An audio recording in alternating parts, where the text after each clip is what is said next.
তো প্রিয় লিসেনার্স, সবাই কেমন আছেন? বেশি কথা না বলে সরাসরি গল্পে ঢুকে পড়ি। আজকে এই ঘটনাটা পাঠিয়েছেন আমাদের নিয়মিত একজন মডারেটর, আর এই গল্পে সব ছদ্মনাম ব্যবহার করা হয়েছে। রাত 2:17 টাঙ্গাইলের গোপালপুরের কাছে একটা পুরনো কাঁচা রাস্তা। চারপাশে ঘন কুয়াশা, গাছের ডালে ঝিঝি পোকার আওয়াজ। রাস্তায় একটা একা মোটরসাইকেল চালাচ্ছিল রাকিব।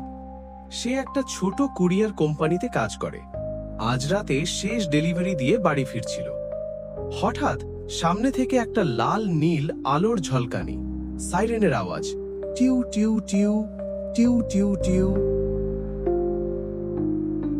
একটা পুরনো অ্যাম্বুলেন্স, সাদা রংটা এখন হলুদ হয়ে গেছে, লোগো মুছে গেছে। রাকিব সাইড করে দাঁড়ালো। অ্যাম্বুলেন্সটা তার পাশ দিয়ে যাওয়ার সময় জানালা দিয়ে একটা লোক মুখ বাড়ালো। চালক। মুখটা ফ্যাকাশে, চোখ দুটো গর্তের মতো, কিন্তু হাসছিল, খুব অদ্ভুত হাসি। রাকিবের গা শিরশির করে উঠল। অ্যাম্বুলেন্সটার সামনে গিয়ে থামলো। দরজা খুলল না, শুধু সাইরেন বাজতে লাগলো। রাকিব ভাবল হয়তো কোনো অ্যাক্সিডেন্ট। সে মোটরসাইকেল থামিয়ে নামলো। কাছে গিয়ে দেখলো ভিতরে কেউ নেই। ড্রাইভারের সিট খালি। পেছনের অংশে স্ট্রেচার, কয়েকটা পুরনো ব্যান্ডেজ আর একটা পুরনো রেডিও। রেডিওটা চালু, কিন্তু শুধু স্ট্যাটিক নয়েজ। হঠাৎ রেডিও থেকে একটা গলা, রাকিব, তুমি এসেছো, ভালো হয়েছে। রাকিব পিছিয়ে গেল। কিভাবে জানলো তার নাম? সাইরেনটা আরো জোরে বাজতে লাগলো। অ্যাম্বুলেন্সটা নিজে থেকে স্টার্ট হয়ে গেল। হেডলাইট জ্বলে উঠল। রাকিব দৌড়ে মোটরসাইকেলে উঠল, কিন্তু তার বাইক স্টার্ট হচ্ছে না। অ্যাম্বুলেন্সটা ধীরে ধীরে তার দিকে এগোচ্ছে। রাকিব দৌড় দিল। পেছনে সাইরেনের আওয়াজ। রাস্তার পাশে একটা পুরনো কবরস্থান। সে ঢুকে পড়ল, কিন্তু অ্যাম্বুলেন্স থামল না। সেটা কবরস্থানের মাঝ দিয়ে যাচ্ছে। গাড়ির চাকা মাটিতে ডুবে যাচ্ছে না, যেন ভাসছে। রাকিব একটা কবরের পাশে লুকালো। হাঁপাতে হাঁপাতে দেখল অ্যাম্বুলেন্সটা তার সামনে এসে থামল। দরজা খুলে গেল। ভিতরে চালক, একই মুখ, একই হাসি, কিন্তু এবার মুখটা পরিচিত লাগলো। এটা তো তার বাবা। রাকিবের বাবা 12 বছর আগে এই অ্যাম্বুলেন্স চালাতে চালাতে অ্যাক্সিডেন্টে মারা গিয়েছিল। রাস্তায় একটা ট্রাকের সাথে ধাক্কা। সেই রাত থেকে এই অ্যাম্বুলেন্স আর কেউ দেখেনি।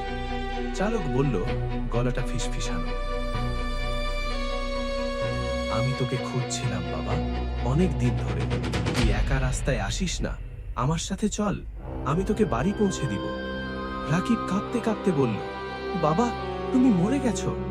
চালক হাসল, না রে, আমি এখনো চালাই, শুধু যাত্রী চাই, তুই আমার শেষ যাত্রী হবি।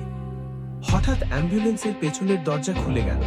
ভিতরে স্ট্রেচারে একটা লাশ, মুখ ঢাকা, কিন্তু হাতটা বেরিয়ে এসেছে।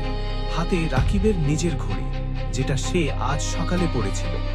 রাকিব চিৎকার করে উঠল। সব অন্ধকার। পরের দিন সকালে গোপালপুরের লোকেরা রাস্তায় একটা অ্যাম্বুলেন্স দেখল, পুরনো, ধুলোয় ভরা।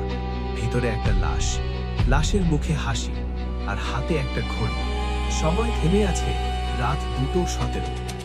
এখনো অনেকে বলে বর্ষার রাতে সেই রাস্তায় সাইরেন শোনা যায়, টিউ টিউ টিউ, আর যে শোনে সে আর ফিরে আসে না।